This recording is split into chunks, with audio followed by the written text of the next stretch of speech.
Mas os digo, amigos míos, no temáis a los que matan el cuerpo y después nada más pueden hacer.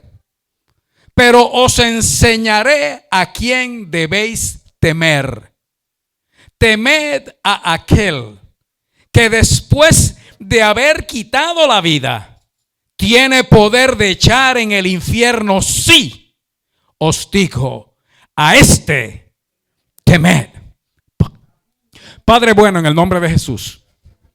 Papá bueno, Dios todopoderoso, Jehová, nuestro Señor, nuestro Dios. Varón de guerra, dice la Escritura, Jehová es su nombre. Y tú eres nuestro Padre, y tú eres nuestro Dios. Y delante de ti venimos ahora en el nombre de nuestro Señor Jesucristo, tu Hijo, nuestro Redentor, nuestro Salvador, nuestro benefactor. Y lo hacemos en el poder de tu Espíritu Santo maravilloso, que eres tú el mismo Dios. Para darte, Señor, no solamente las gracias, porque tú te las mereces, Dios, y honrarte y adorarte como quien tú eres, Señor, a quien se debe temer.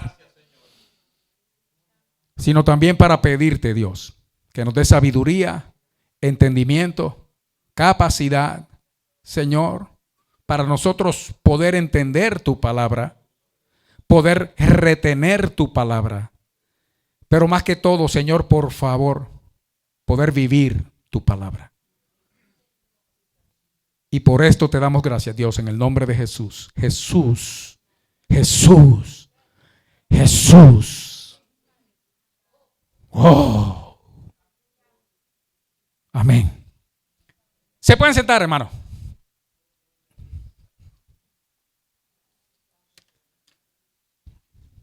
En el servicio anterior, donde estábamos hablando la segunda parte de El infierno es real, el Señor me concedió el privilegio de poder presentar el infierno con todos sus horrores y su misma existencia, hermano, que es espantosa, como una muestra del gran amor que Dios siente por nosotros los seres humanos. Porque hablábamos de que ese lugar, en primer lugar, Dios no lo creó para nosotros, fue para el diablo y sus ángeles. Pero eso no quita el hecho de que el ser humano, por decisión propia, entonces escoge ir a parar al lugar que fue creado para la condenación eterna de los demonios. La buena noticia es que entonces el plan de salvación de Dios, hermano, y la oferta salvadora del Señor es para toda la humanidad. Es para todo aquel que quiere y todo aquel que cree. No todo el mundo va a creer. No todo el mundo va a querer. Por lo tanto, no todo el mundo se va a salvar y no todo el mundo va a ir al cielo. Porque ese lugar que se llama el infierno es real. Y aquí cuando llegamos a Lucas hay unos detalles maravillosos donde el mismo Señor Jesús está hablando de ese lugar que Él bien conoce. Si usted se fija, antes de llegar al verso 4, y espero que no haya cerrado su Biblia ahí en el mismo capítulo 12 de Lucas, encontramos al principio del capítulo que dice, verso 1, en esto, juntándose por millares la multitud, tanto que unos a otros se atropellaban, porque es necesario que usted haga el cuadro, hermano, que haga la película de lo que está pasando aquí. O sea, cuando Jesús hablaba y hablaba de estas cosas, hermano, la multitud se reunía, y en este caso en particular Jesús venía ya, si usted lee lo anterior al capítulo 12, Jesús venía ya atropellando a los escribas y a los fariseos. Y cuando digo atropellando, no lo digo en el mal sentido de la palabra o que Jesús estaba haciendo algo malo, hermano. Era que Jesús estaba exponiendo la hipocresía de estos que se supone que eran los buenos, los maestros, los conocedores. No solamente de la palabra de Dios, sino del mismo Dios. Los líderes espirituales del pueblo, hermano. Y Jesús venía desde hacía ya tiempo atropellando a estos y llamándolos hipócritas. Cuando, aparte de los milagros que él hacía, hermano, y el poder y la autoridad que salía de él, hermano, aquí entonces se reúne esta gran multitud que dice la escritura que eran tantos que se atropellaban. Y comenzó a decir a sus discípulos, primeramente, guardaos de la levadura de los fariseos, que es, ¿qué, hermano? La hipocresía. Ahora usted imagínese, hermano, hay millares de gente que lo que vinieron fue a oír a Jesús. Y él empieza a hablar, pero él tiene a sus discípulos cerca de él y dice, primeramente, refiriéndose, hablando con ellos, le dice, cuídense de la levadura de los fariseos, que es la hipocresía. Usted se imagina en ese tumulto, y déjeme decirle algo, hermano, que los judíos son como los hispanos, que no necesitan una excusa grande para hacer mucho ruido. Si al hispano usted le da una cosita así, hermano, y ya comenzó el alboroto. Los judíos son igualitos, hermano. Yo me imagino que cuando Jesús dijo la levadura de los fariseos es la hipocresía, allá se tienen que haber sacado, hermano, 10,000 gritos. ¡Wow! ¡Dale duro, hipócritas! Y lo que había en el ambiente, hermano, era una mezcla de toda clase de emociones y de toda clase de cosas. Y en medio de eso, y en medio de ese tumulto, hermano, es que Jesús dice entonces, en el verso 4, mas os digo, amigos míos. Y aquí ya se está refiriendo a la multitud, porque obviamente ya no usa la palabra hermanos, sino que usa la palabra amigos. Y escuche lo que salió de la boca de Jesús.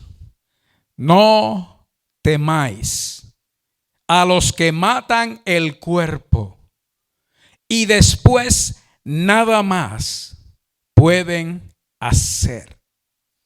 Y aquí comienza, hermano, la revelación del misterio espiritual de lo que es la muerte.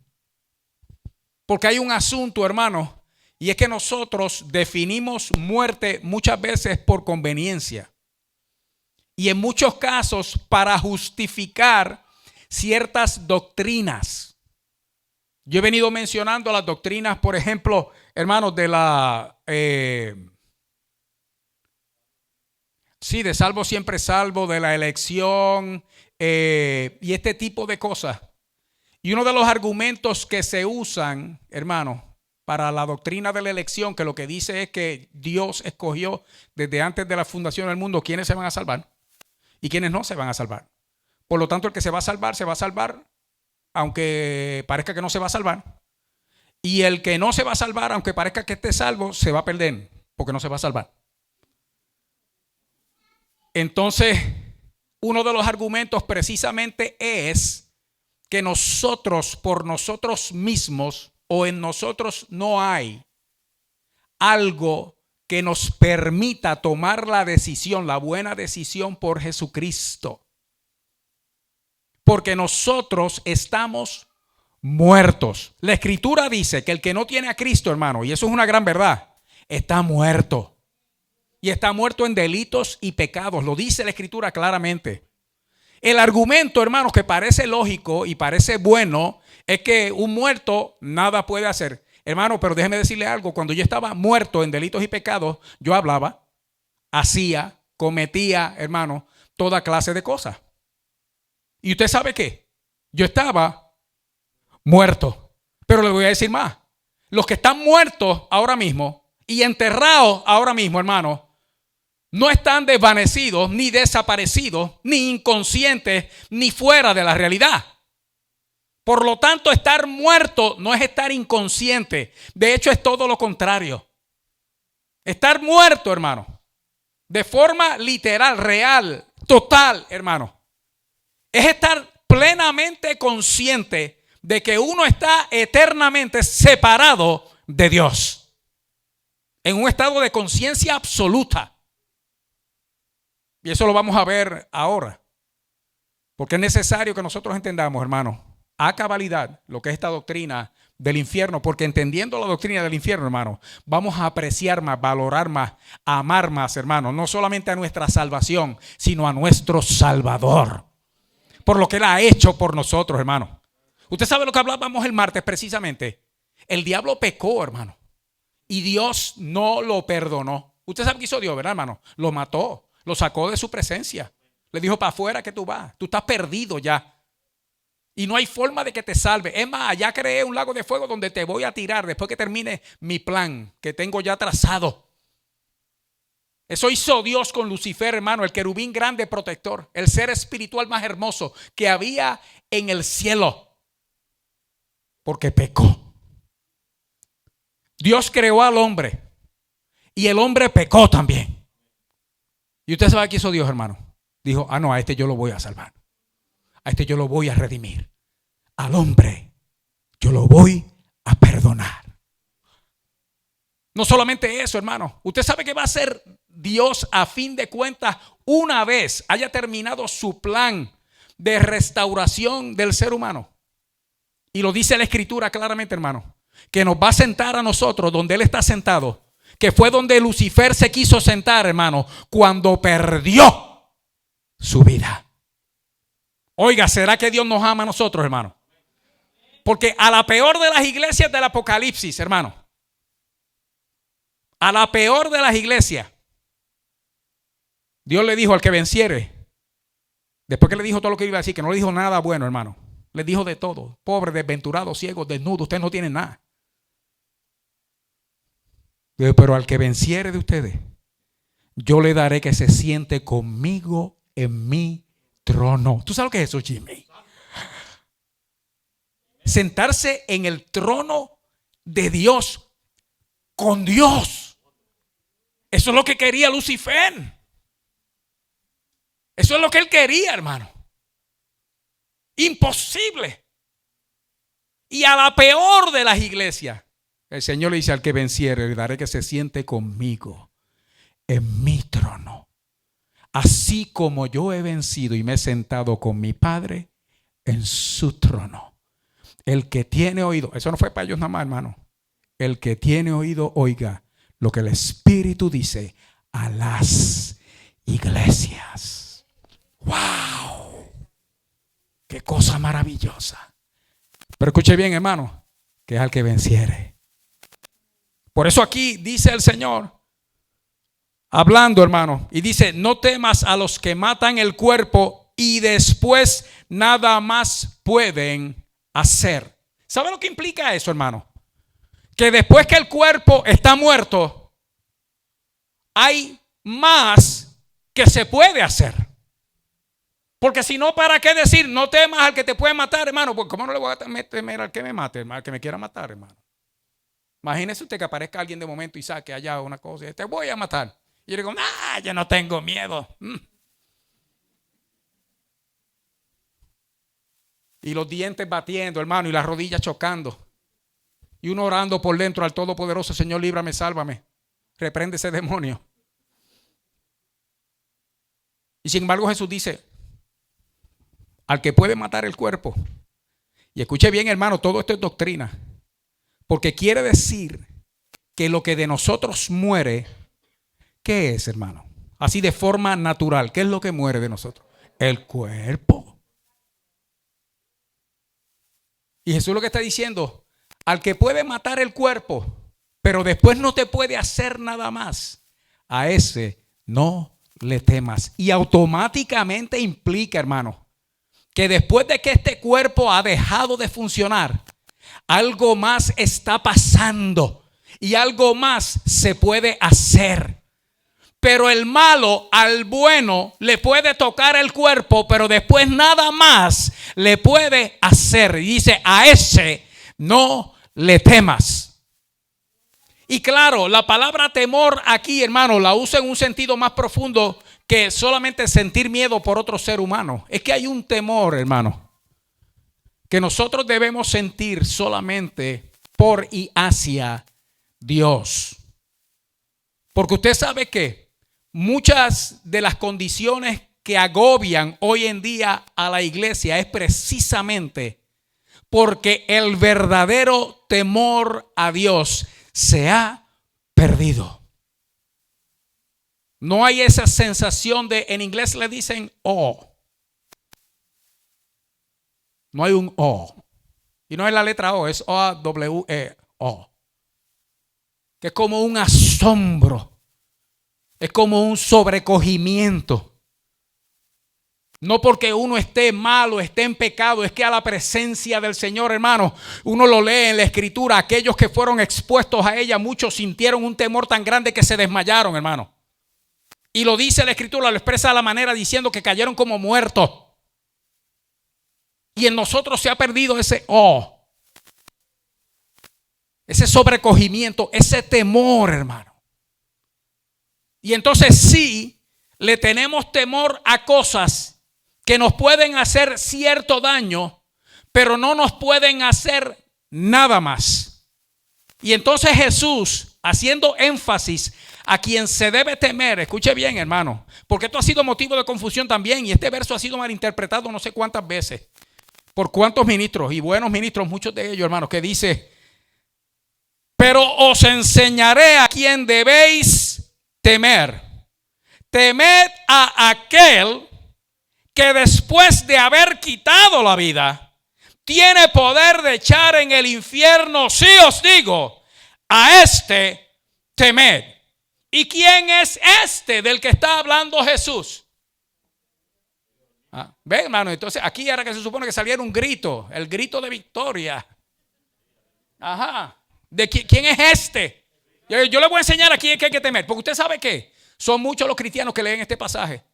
Y son muchos los ministros que han hablado de este pasaje, diciendo que hay que tenerle temores al diablo, porque el diablo te puede echar al infierno, y el diablo te puede hacer esto, y el diablo te puede hacer esto otro. Y le estamos concediendo más poder, más autoridad, hermano, al diablo que la que tiene nuestro Señor, que es el Todopoderoso. Y de quien está hablando Jesucristo aquí no es del diablo, porque el diablo no tiene poder para echar a nadie en el infierno. De hecho, él mismo no quiere llegar allí, porque esa es su condenación final. Ese es su castigo eterno. Él anda suelto por ahí ahora, hermano, pero él vive con la constante amenaza de que cada día se acerca la ejecución de su sentencia. Y lo que le espera es el lago de fuego en tormento eterno. Así que si hay uno que no solamente no puede echar en el infierno, sino que tampoco, porque hay gente que piensa que esa es la casa de él. ¿Cuántos ignorantes, hermanos, han dicho alguna vez, no, yo voy para el infierno porque allí me voy a encontrar con mis panas?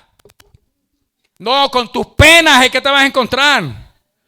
Sino con las panas, con las penas. Porque eso es sufrimiento lo que espera allí. Allí no hay amigos, allí no hay parientes. Allí lo que hay es condenación. ¿Y sabe qué? Aquí dice que quien echa allí, no solamente eso, que nosotros le tenemos temor natural y justificado al malo que amenaza nuestra vida, un asaltante, un enemigo de Cristo. ¿Cuántos perseguidores hay de la iglesia, hermano? Ahora mismo aquí no, todavía. Y con todo y eso usted ha visto la masacre que hicieron en una iglesia hace un par de años atrás. Gente que verdaderamente son una amenaza para nosotros como cristianos, hermano.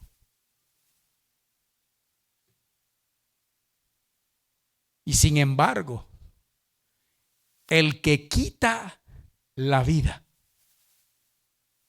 y el que echa al infierno, a quien de verdad se le debe temer. Y ese temor no es de confianza reverente. Usted sabe lo que es el temor de que temamos a Dios. Y esa palabra temor muchas veces, y es una definición buena dentro de su contexto y con la aplicación correcta, es confianza reverente. Que es que yo confío en mi Dios, pero yo sé quién es Él. Y Él es grande. Y Él es maravilloso. Él es eterno, todopoderoso. Y eso produce en mí esa confianza, pero con reverencia, con respeto. Esa es una clase de temor.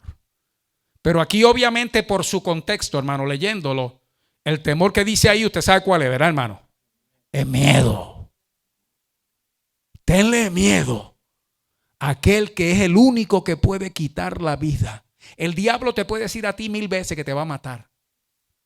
Yo compartía con un hermano el otro día, yo le decía, bueno, yo no sé cuál es el asunto conmigo, pero aquí, con hermano Samuel, que vino el otro día aquí, el otro martes, al servicio de oración, nuestro supervisor.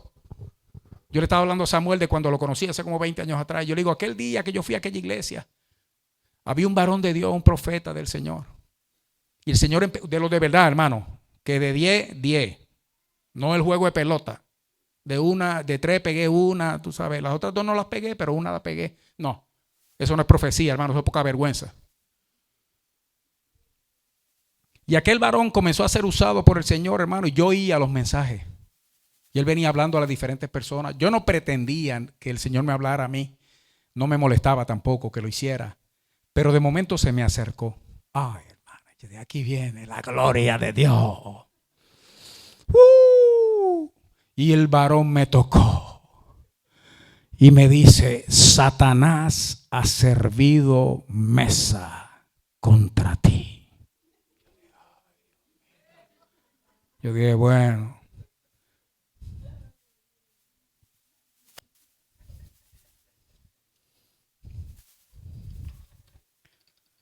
Y yo con la última muela dije, gracias, Señor. Por lo menos me avisaste.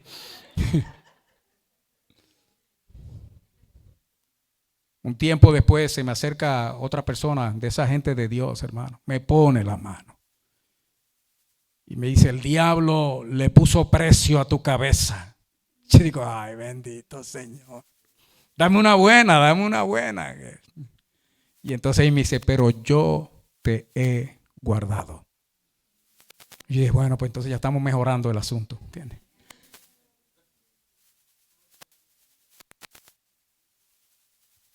El diablo te puede decir 1000 veces que te va a matar. Mira, como único Satanás te puede tocar, o un demonio el que sea, le tiene que pedir permiso a mi papá, que me ama. Le tiene que pedir permiso a mi papá, que me ama, para poder tocarme. Y si papá lo permite, es porque ya él tiene un plan maravilloso preparado para mi bien y el mal de ese diablo que fue a pedir permiso para tocarme. Porque a mí nadie me quita la vida que no sea el que me la dio. Y el único que da la vida, hermano, se llama Jesucristo, porque Él es la vida.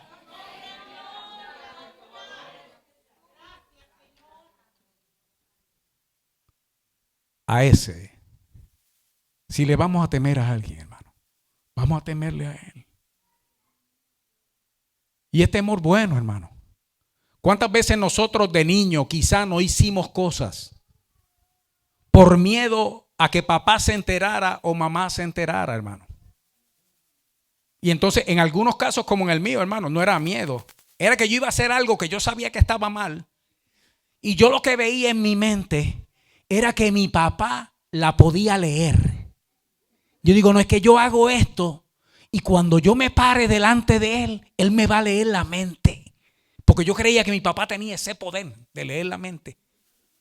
Y dice, y leyéndome la mente, ahí viene la paliza. Segura. ¿Y cuántas veces, hermanos, no me contuve yo de hacer algo porque lo que veía era la descarga que venía cuando papá se enterara de que yo había hecho algo malo? Y usted sabe que los hijos son como los perros satos, que después que los papás los castigan, ¿qué hacen? Vienen otra vez dando la vuelta, así como que como que aquí no pasó nada, hermano. Es ese temor. Es el temor del hijo al padre. Y ese es el temor saludable, hermano, que nos mantiene nosotros sanitos. Porque ¿sabe qué? quien único tiene autoridad para quitar la vida y echar en el infierno es Dios, Jesús, nuestro Señor. Ahora, ¿cómo es eso? Porque ya hemos hablado del infierno, hermano, y lo hemos descrito y hemos dicho cosas que pasan allí y cómo es. Le llamamos el fuego eterno, el lago de fuego y todas esas cosas. Vaya conmigo entonces ahora mismo aquí en Lucas al capítulo 16, hermano. Capítulo 16 de Lucas. Y vamos a ver cómo es esto. Si usted tiene ese capítulo 16 y llega al verso 19 y su Biblia tiene títulos que lo ponen en las letras negritas más oscuras, así gorditas, que ya yo le dije que eso es para facilitar el estudio, eso no es parte del texto como tal. Cuando usted vaya a leer el texto de la escritura, eso no tiene que incluirlo porque eso no es palabra de Dios es lo otro. Pero ayuda al estudio. Si usted tiene título arriba, en la mía, por ejemplo, dice el rico y Lázaro. No dice, le voy a decir lo que no dice parábola del hombre rico y Lázaro. ¿Alguien aquí le dice parábola en esa parte? No. Y entonces es motivo para uno preguntarse por qué. La respuesta es obvia, hermano. No dice parábola porque simplemente no lo es. Cuando usted va en el mismo capítulo 16 al verso 1, el título arriba de eso, si está como en mi Biblia, dice parábola del mayordomo infiel. ¿Correcto? La suya dice así también. Parábola. Y dice con una parábola. Fíjese en algo, hermano. Que en el verso 1 del capítulo 16 dice esto. Dijo también a sus discípulos, y oiga cómo empieza la parábola. Había un hombre, ¿qué? Rico. Fíjese cómo comienza el verso 19. Había un hombre rico. Y si uno va haciendo la lectura del capítulo de manera natural, cuando uno llega ahí, es fácil uno pensar que Jesús está diciendo otra parábola. ¿Por qué estoy haciendo la diferencia y haciendo hincapié en que no es una parábola? Porque la parábola, por definición, hermano, es una comparación. Hay otra palabra que se llama similitud, que viene de símil. Un símil es como, por ejemplo, yo me pongo romántico y le digo a mi esposa, tus ojos son como 2 platos de sopa. Porque yo siempre estoy pensando en comer, hermano. Entonces yo pienso que estoy siendo romántico. Ella lo que piensa es que yo soy un ordinario y un grosero. No llegamos a ninguna parte, pero usé un símil. Que es cuando yo le estoy diciendo, tus ojos son como. Y automáticamente estoy haciendo una comparación. Las parábolas son comparaciones, similitudes. Pero no solamente eso se queda ahí, sino que es una narración ficticia. En el caso de Jesús, eran cuentos, eran historias, pero en el sentido de cuentos que usan, déjeme leérselo como lo tengo aquí, es una narración ficticia o simbólica de la vida común. Era de lo cotidiano, de lo de todos los días que Jesús usaba. Él se inventaba un cuento para traer entonces una enseñanza, porque esa narración ficticia conllevaba al final una lección moral. Por ejemplo, hay parábolas que son cortas. Jesús en Mateo capítulo 13, no tiene que ir ahí ahora, pero ahí hay un montón de parábolas que se usaron solamente en ese capítulo. Entonces comenzaba diciendo, el reino de los cielos es semejante a. Y entonces hacía como un cuento el Señor. describiendo a lo que se parece. Ahí estaba la comparación del reino de los cielos comparado con algo de la vida común. La parábola del sembrador. Eso era algo que la gente conocía, a lo que la gente estaba acostumbrado. Eso era una parábola, porque luego el Señor explica la parábola del sembrador y dice que el sembrador es el que predica la palabra, la semilla es la palabra de Dios. Y ve, y hay una comparación, hay una similitud con una enseñanza moral, pero es una historia ficticia, es un cuento. Eso es una parábola. Sí, Elizabeth.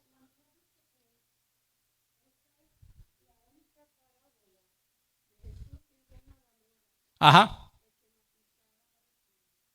Ajá. ¿Y qué es lo que dice?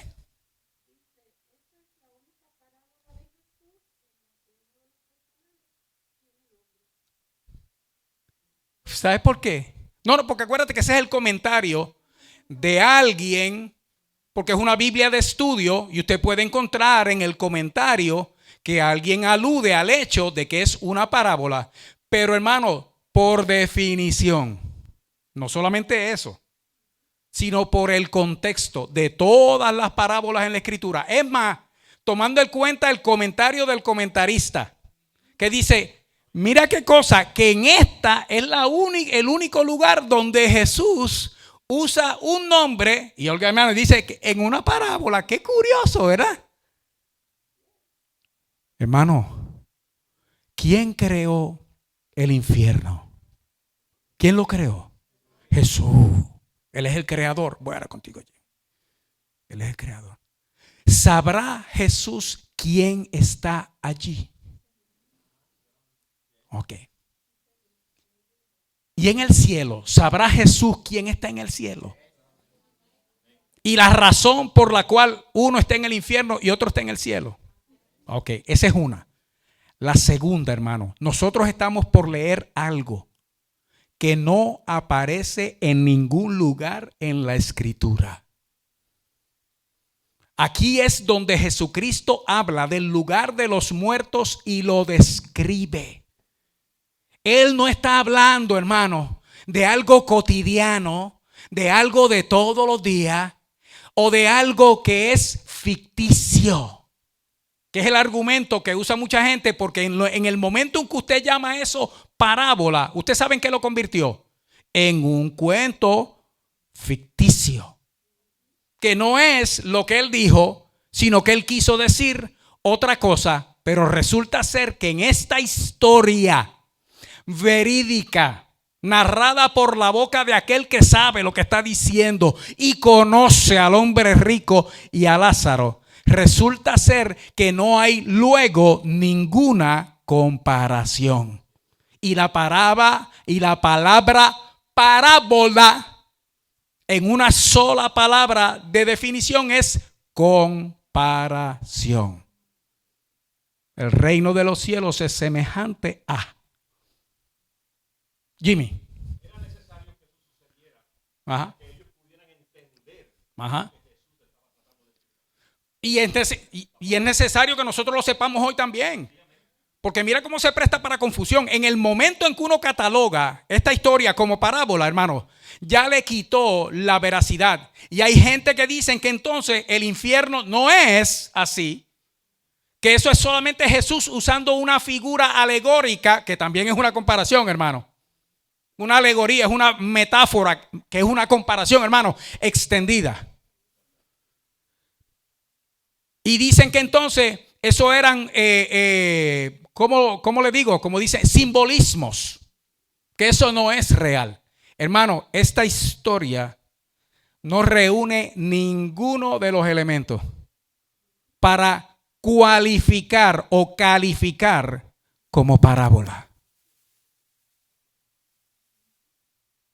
Porque para empezar, no, es bien específica y de cosas que no son comunes. Y de cosas que no se hablan en la Escritura, detalles que son revelados solo en este momento, hermano, por Jesucristo. Aunque El lugar de los muertos se conocía así por referencia, se menciona brevemente en el Antiguo Testamento, pero no hay ningún detalle, hermano, como tal. Por lo menos ningún detalle como este. Así que esto no es una parábola, hermano. Y la señal, hermano, la otra señal es que aquí Jesús, a uno de los personajes, al que se salvó, lo llamó por su nombre. ¿Sabe por qué? Porque se salvó. Vaya conmigo entonces, porque aquí, hermano, nosotros vamos a conocer cómo es este lugar. ¿Está conmigo? Verso 19. Había un hombre rico que se vestía de púrpura y de lino fino y hacía cada día banquete con esplendidez. Había también un mendigo. Hermano, ese es palabra llana. No es aguda ni es esdrújula. La fuerza de pronunciación está en la penúltima sílaba y termina en vocal, por lo tanto no se acentúa. Eso me lo enseñó mi Mangual en 5º grado en la clase de español. ¿Ok? O sea que no es mendigo porque no tiene acento en la E, es mendigo. Estamos, hermano. Nilsa está aprendiendo español del bueno.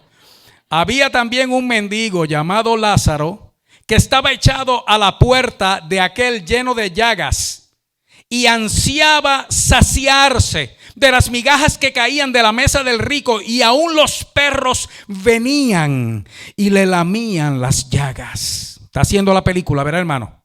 El hombre rico, banquete con esplendidez. Y allí está Lázaro, enfermo, lleno de llagas, ansiando comer de las migajas que caían de la mesa del hombre rico. Oh, hermano. Aconteció que murió el mendigo. Oiga esto, hermano. Y fue llevado ¿por quién? Por los ángeles al seno de Abraham. Y murió también el rico y fue sepultado. Aquí empieza a revelarse, hermano, el misterio de la muerte o de qué pasa después de esta vida. Y nosotros podemos ver aquí claramente, hermano, y no tenemos el tiempo para explicarlo todo, que en el momento en que una persona muere, creyente o no, no fue que todo se acabó, hermano. Ahí es donde todo comienza. Pero resulta que este mendigo, dentro de su pobreza, dentro de su necesidad, dentro de su enfermedad y dentro de su escasez, ¿usted sabe en quién confiaba y en quién creía, hermano? ¿Y a quién le daba gracias cuando las migajas caían y él se las podía comer? Ah, hermano. ¿Y a quién le daba gracias cuando un perro le lamía una llaga y se le quitaba el picor? Le decía, gracias, Señor. Yo no me puedo rascar, pero mandaste este perro que me rascara. Gracias, Señor. Yo no puedo levantar la mano, pero las migajas caen y del piso yo la puedo recoger. Gracias, Señor, tú has sido bueno conmigo. Oiga, hermano, y así murió ese mendigo. Pero así mismito, hermano, según fue su pobreza, así, según de grande fue su pobreza, así de grande fue su fe. Porque en el momento de morir, dice la Escritura, que vinieron los ángeles, hermano. Vino una procesión a hacerle la escolta. Qué cosa maravillosa. Ahora, ¿quién es el rico, hermano? ¿Ah? Y eso es al momento. No, es que un día vamos a resucitar. Hermano, si de nosotros lo que se muere es el cuerpo. Cuando estoy usando la palabra morir aquí, la estoy usando como cesar de vivir, que deja de vivir. De nosotros, hermano, lo que deja de vivir es el cuerpo. Esa es la primera muerte. El cuerpo se murió. Pero el alma y el espíritu suyo nunca mueren en el sentido de dejar de estar conscientes, hermano, o de dejar de existir. Porque usted sabe qué, por eso existe una muerte segunda. Que es que después de estar muertos vuelven a morir otra vez aquellos que no son de Dios, hermano. Y cuando mueren otra vez, no es que son desaparecidos o desechos. Es que entonces sí entran en el significado eterno de la muerte, hermano, que es ser separado de Dios en tormento para siempre. Eso es lo que es morirse. No es perder la conciencia, es perder la salvación. Eso es lo que es morirse. Y escuche bien, hermano. ¿Dónde me quedé? Fue llevado por los ángeles al seno de Abraham. Y murió también el rico y fue sepultado. Oiga esto, hermano, verso 23. Y en el Hades. Y entienda que eso es otra palabra. Por ejemplo, en el capítulo 12, la palabra infierno es Gehenna, que viene siendo en el hebreo. No voy a entrar en definiciones mayores ahora, no son pertinentes o no son necesarias. En el griego se le llamaba el Hades. Esto es el lugar de los muertos. Básicamente, el lugar de los muertos, a donde van a parar los muertos cuando el cuerpo se muere. Alzó sus ojos el rico. ¿Y estaba en qué, hermano? Lo sepultaron. Abrió los ojos. Y ya estaba en tormento, hermano. Y vio de lejos a Abraham y a Lázaro en su seno. Cuando dice su seno, hermano, use la palabra regazo. Y a Lázaro en su regazo. Como cuando un papá tiene abrazado a su hijo, bebé, o la mamá. Estaba en el regazo de Abraham. Quiere decir que hasta aquel entonces, el Hades o el lugar de los muertos tenía esta división que vamos a ver ahora. Entonces él, dando voces, dijo, y recuerde, hermano, que dice aquí que el rico vio de lejos a Abraham. Dando voces dijo, Padre Abraham, ten misericordia de mí y envía a Lázaro para que moje la punta de su dedo en agua y refresque mi lengua, porque estoy atormentado en esta llama. Esto es una comparación que hizo el Señor. Esto no es verdad. Esto es una historia ficticia. Es una parábola. Mire, hermano, reprendamos al diablo. ¿Con qué van a comparar esto? ¿A qué lo van a hacer semejante, hermano? Esto es un lugar único, invisible y desconocido. El Señor está hablando de esto porque Él sabe de lo que está hablando. Esto es una historia de la vida real. Y aquel hombre murió. Y tan pronto murió, abrió los ojos. Y vio. Y olió y oyó y pudo hablar. Él no perdió la conciencia. No estaba durmiendo. Aunque fuera para esperar luego el juicio. El juicio comenzó al instante. Y donde abrió los ojos fue en ese lugar de tormento, porque él lo que sentía era una sed tan fuerte que a él le bastaba con que uno de los buenos pudiera mojar su dedo en agua y tocarle con él la lengua. Ansiaba solamente poder gustar, aunque fuera un dedo mojado. Así que solamente imagínese eso. Si usted alguna vez ha tenido sed extrema. Antes había un anuncio, hermano, que era de Steam. Decía, alimente esa sed hasta hacerla insoportable. Y decía, y entonces mátala con Tim. Y el refresco no funcionó porque después se cayó. Eso no se vendió más.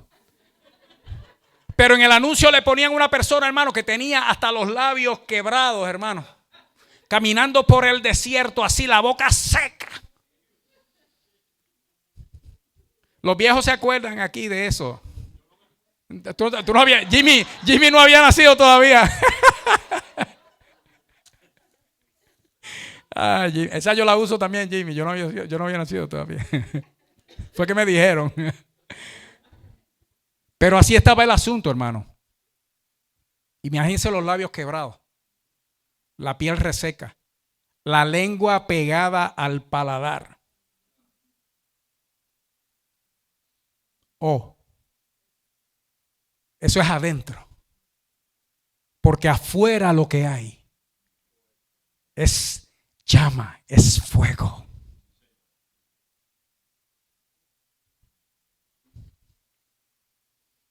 Pero Abraham le dijo, estoy en el verso 25. Hijo, acuérdate que recibiste tus bienes en tu vida y Lázaro también males. Pero ahora este es consolado aquí y tú atormentado. Déjeme hacer un paréntesis aquí también, otra pausa para aclararle algo. En el estado en que estaba este hombre rico, él no solamente tenía su juicio cabal y sus sentidos estaban alerta, sino que él sabía lo que estaba viendo, lo que estaba sintiendo, lo que estaba oyendo y a quién. Porque cuando él miró hacia arriba y vio, él pudo identificar a Abraham y sabía que el que estaba en su regazo era Lázaro. Entienda bien que la muerte sin Cristo no es un escape. El suicidio no es la salida. Si lo estás contemplando ahora, déjame decirte algo. Y estoy hablando también si alguien en Facebook está escuchando. El suicidio es un demonio que empieza a susurrarte muchas veces con años de anticipación. Que la solución y la salida es que te quites la vida. Porque entonces vas a descansar. Vas a salir del problema. Se va a acabar esa situación que te agobia tanto. Eso es mentira del diablo. Que el Señor lo reprenda. El que se mata se pierde.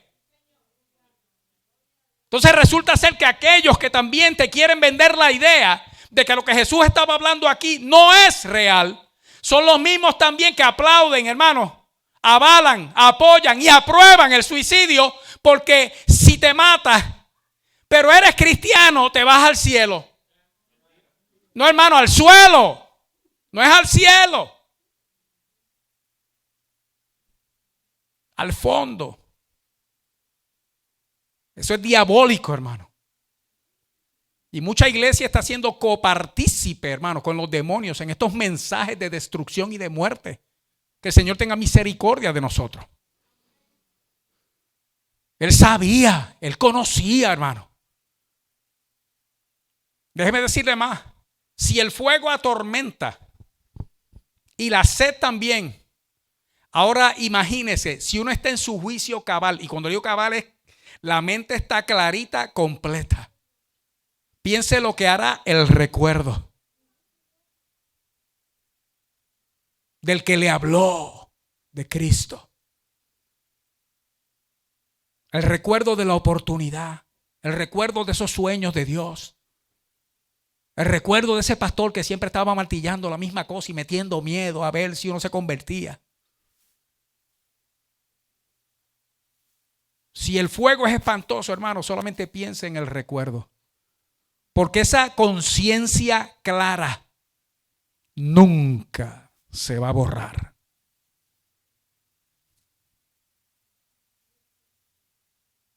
Verso 26, sigue hablando Abraham.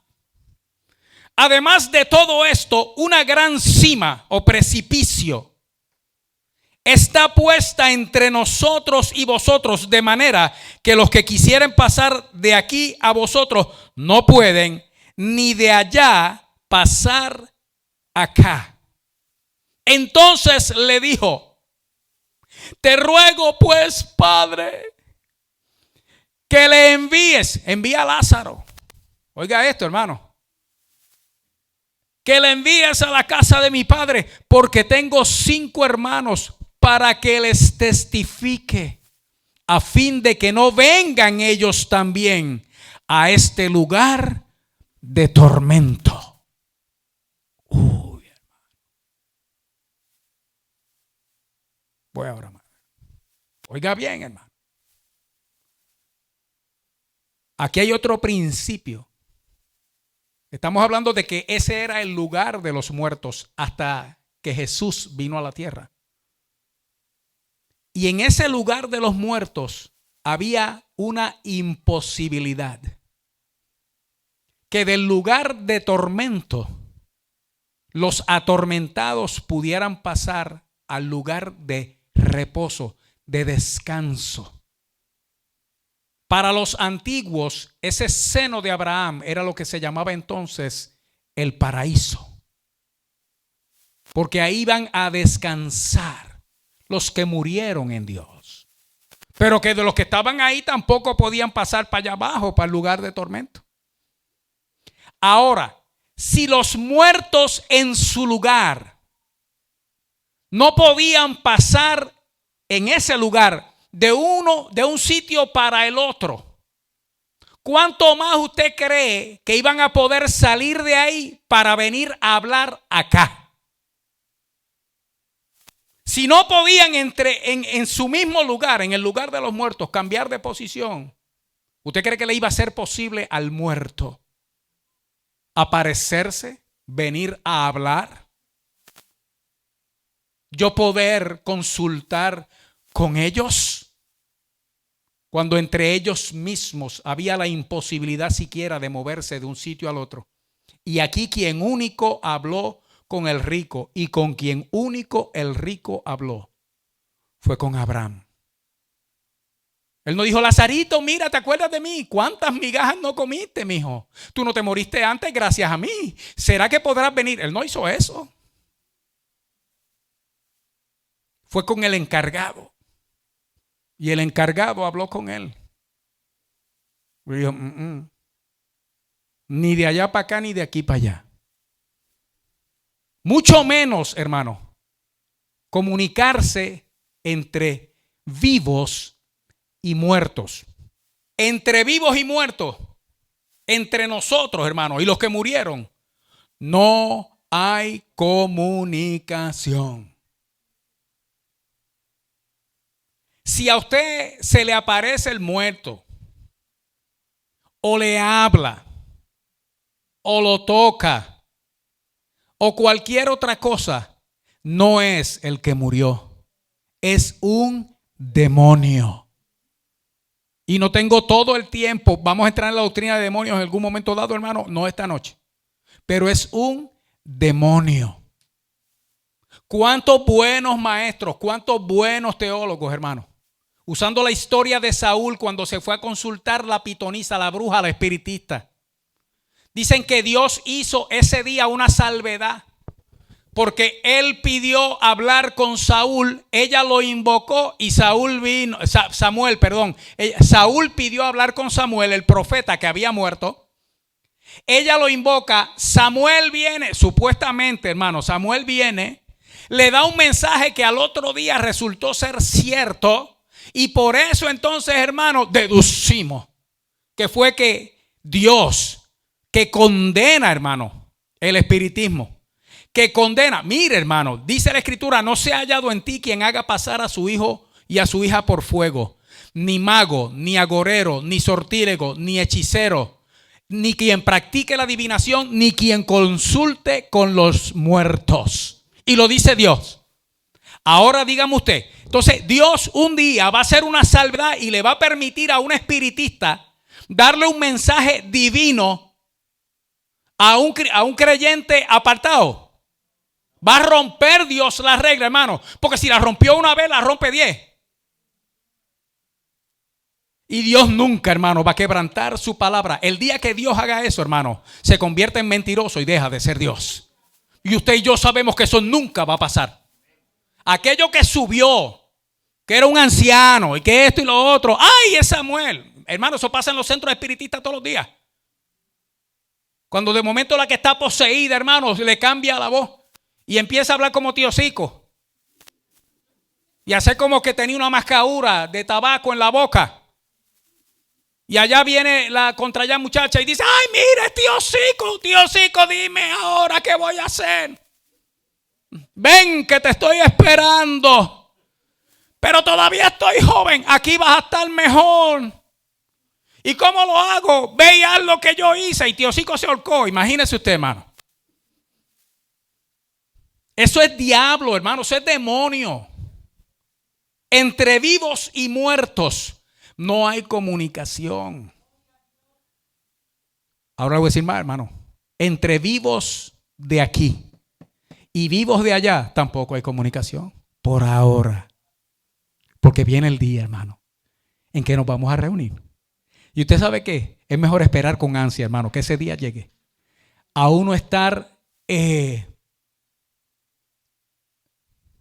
tentando el mundo de los espíritus. Con eso no se juega, hermano. Eso es peligroso. Y es engañoso. Porque el diablo sabe. Así que ya usted sabe que aquí dice claramente que ellos mismos allá abajo donde estaban, en el lugar de los muertos, decían, no, ustedes no pueden pasar para acá ni de aquí para allá. Ahora mire el otro punto. Véalo conmigo, hermano. Entonces, eso es el verso 27. Le digo para que testifique. Vea el verso 29 conmigo. ¿Está ahí? Y Abraham le dijo, mira, ex rico, a Moisés y a los profetas tienen. ¿Y qué palabra usa ahí, hermano? Óiganlos. ¿Sabe qué es lo más grande del mundo, hermano? Que quien lo está diciendo es Abraham. Y Abraham murió siglos antes de que Moisés y los profetas llegaran. ¿Usted está viendo, hermano? ¿Qué clase de conocimiento? Ahora le voy a decir por qué él dijo eso. Porque con Abraham allí, hermano, estaba Moisés y estaban los profetas. ¡Qué cosa maravillosa! Oiga esto, iglesia. Dice a Moisés y a los profetas tienen, óiganlos. ¿Qué quiere decir eso? ¿Que Moisés iba a resucitar, entonces sí se les iba a aparecer? No, hermano. ¿Sabe lo que está diciendo ahí? La ley y los profetas. A Moisés y a los profetas tienen, óiganlos. Esto, hermano, en el estilo literario, esto es lo que se llama una metáfora, que es una comparación, pero que no es obvia. No dice Moisés y los profetas son la palabra como, o se comparan con, o quieren decir esto. No. Es que se deduce, hermanos, por el sentido mismo de lo que se está hablando. A Moisés y a los profetas tienen, lo que está diciendo, tienen la Biblia, tienen la palabra de Dios, que se apliquen a ella, que oigan la palabra.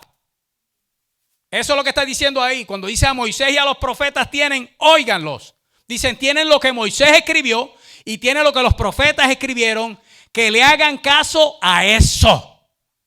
Porque eso era lo que existía cuando Jesús estaba en la tierra, hermano. El Nuevo Testamento se escribió después.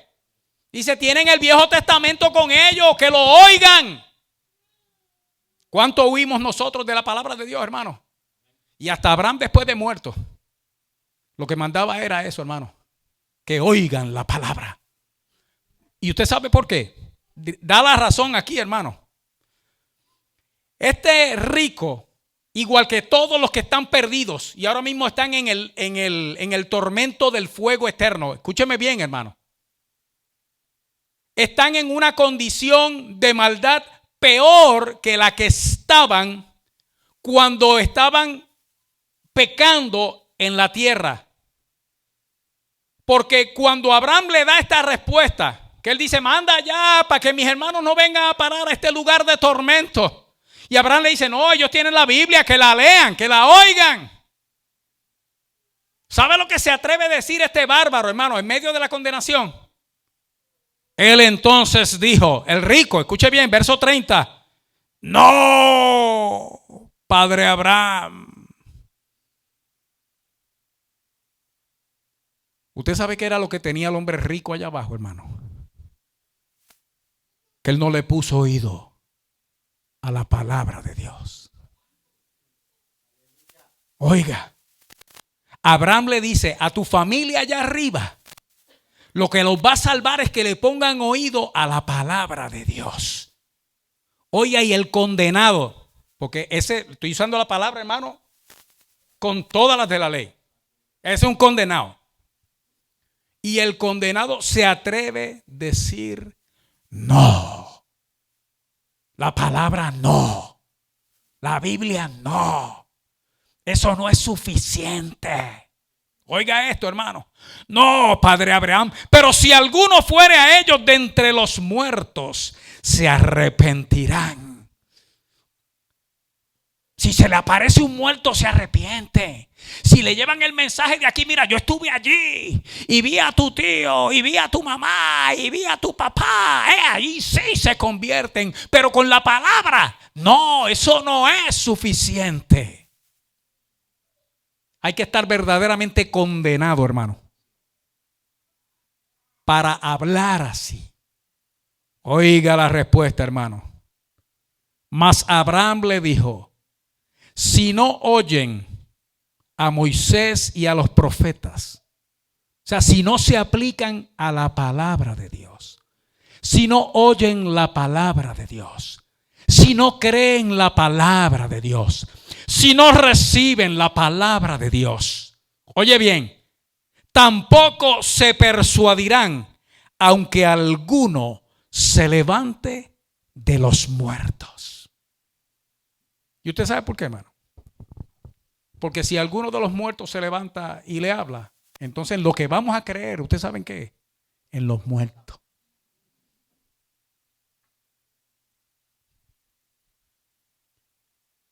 Esto no es una parábola, hermano. Esto no se parece en nada a una parábola. Esto es una descripción de Cristo, del lugar que Él conocía y de la persona, las personas que Él conocía. Ahora déjeme decirle algo, hermano. Y esto ya viene siendo para la próxima. Mientras o hasta que Cristo vino al mundo hecho carne, el lugar de los muertos era así. Había un sitio para los buenos. Pero usted sabe qué. Eso fue para los buenos precristianos. Eran creyentes. Pero Cristo aún no había venido. Aún no se había revelado. Aún no había muerto por los pecados del mundo. Aún no había cristianos. Todos eran creyentes. Y en eso que se llama el Hades, Gehenna, el infierno, estaba el lugar de los malos. En el fuego está el abismo, donde hay un reguerete de espíritus malos, de demonios metidos allá abajo. Y hay acá arriba en la altura, había en la altura, el lugar de reposo para los creyentes. Ahora esto que les voy a decir es donde voy a terminar, cosa de terminar en la nota bonita. Cuando Cristo murió, escúcheme bien, Jesús a su lado tenía a uno que le dijo: Señor, acuérdate de mí cuando vengas en tu reino. Y Jesús le dijo: en verdad te digo que hoy estarás conmigo en el paraíso.